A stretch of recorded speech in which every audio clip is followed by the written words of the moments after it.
புரட்டாசி மாசத்துல ஃபுல்லா வெஜ் தான் சாப்பிடணும்னு சொன்னா நம்ம ரியாக்ஷன் இப்படிதான் இருக்கும். ஆனா ஃபுல் அண்ட் ஃபுல்லா வீகன் ஃபுட் மட்டுமே சாப்பிடணும்னு சொன்னா ஐயோ அப்படி சொல்லாத. உலகத்தோட மிடில் ஈஸ்ட்ல இருக்கிற ஒரு கிராமத்துல அங்க உள்ள எல்லாரும் வெறும் வீகன் ஃபுட் மட்டும்தான் சாப்பிடுறாங்களாம். இஸ்ரேல்ல உள்ள இந்த கிராமத்துல பால் கிடையாதான், கறி கிடையாதான், மீன் கிடையாதான், எந்த விதமான செயற்கை பொருளும் இவங்க சாப்பாட்டுல சேர்க்கவே மாட்டாங்களாம். அது மட்டும் இல்லாம வாரத்துல 3 நாள் சாப்பாட்டுல உப்பு சேர்க்க மாட்டாங்களாம். வருஷத்துக்கு 4 வாரம் சர்க்கரையும் சேர்க்க மாட்டாங்களாம். சிகரெட், ட்ரிங்க்ஸ்னு எந்த பழக்கமும் அவங்களுக்கு இல்லையாம்.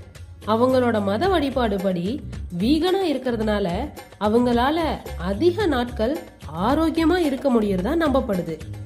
ஆனா ஆச்சரியம் என்னன்னா அதுதான் உண்மையும் கூட.